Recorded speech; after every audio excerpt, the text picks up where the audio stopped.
علم نہ ہونے کی وجہ سے ہم صبر کو سمجھ نہیں پائے. ہم یہ سمجھتے گھر میں باپ کا انتقال ہو جائے رونا نہیں، صبر کرو. ماں کا انتقال ہو جائے رونا نہیں، صبر کرو. بھائی کا انتقال ہو جائے رونا نہیں، صبر کرو. بہن کا انتقال ہو جائے رونا نہیں، صبر کرو. ہم سمجھتے صبر اسی کا نام ہے. کسی کا انتقال ہو جائے اور وہاں کوئی رو رہا، اس کا چاہنے والا، اس کا ماننے والا، اس سے محبت کرنے والا اگر رونے لگا تو ہم اس کو رونے نہیں دیتے اور کہتے صبر کرو. اللہ صبر کو پسند کرتا ہے اور اللہ صبر کرنے والوں کے ساتھ ہے. مجھے بتائے کیا کسی کے انتقال پر رونا، کسی کے انتقال پر رونا یہ بے صبری ہے؟ یہ بے صبری ہے. ہم نے صبر کو سمجھا ہی نہیں. اور اگر تم اس کو بے صبری کہتے تو میں سمجھتا ہوں ابھی علم کی کمی ہے. کیوں کہ آپ نے حدیثیں نہیں پڑھی. حدیثیں اٹھا کر دیکھیں، کئی میت پر حضور علیہ السلام نے خود رویا، آقا کریم نے رویا. تو یہ رونا میت کے پاس بیٹھ کر یہ بے صبری نہیں ہے، یہ صبر کے خلاف نہیں ہے، بلکہ یہ محبت کا تقاضا ہے، یہ محبت کی علامات ہے. محبت ہے اسی لیے رو رہے. حضور علیہ السلام کے آخری بیٹے کا جب انتقال ہوا، چھوٹی عمروں میں ہوا، حضور علیہ السلام نے اپنے ہاتھوں سے انہیں قبر میں اتارا اور جب قبر میں اتارنے لگے تو حضور کی آنکھوں میں سے آنسو نکلنے لگے.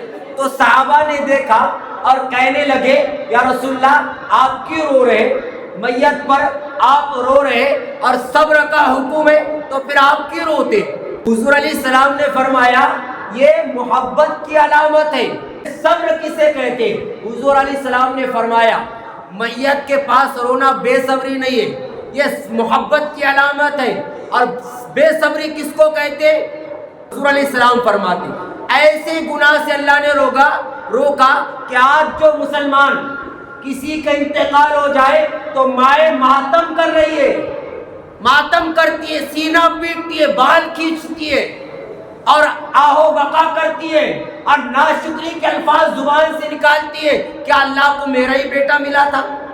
کیا اللہ کو میرا ہی شور ملا تھا؟ کیا اللہ کو دوسرا کوئی نہیں دکھا تھا؟ یہ جو الفاظ ہے ان الفاظ سے اللہ کے رسول علیہ السلام فرماتے اللہ نے منع کیا. میت کے سامنے رونا یہ محبت کی علامت ہے، بے صبری نہیں ہے.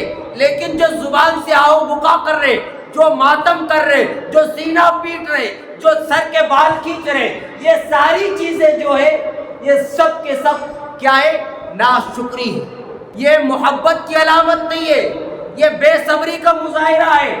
یا صبر کا حکم دیا اللہ نے کہ تم رو، جتنا رونا چاہتے رو، دل کھول کے روئے، لیکن زبان سے ایسے الفاظ نہ نکالے جو ناشکری کا سبب بنے. ایسے الفاظ نکالنے سے منع کیا گیا. اور صرف منع نہیں بلکہ حدیث شریف میں آیا ہے جو میت پر ماتم کرتے، سینہ پیٹتے، جو ناشکری کے الفاظ زبان سے نکالتے، ایسوں پر اللہ بھی اور اللہ کے فرشتے بھی لعنت فرماتے ہیں.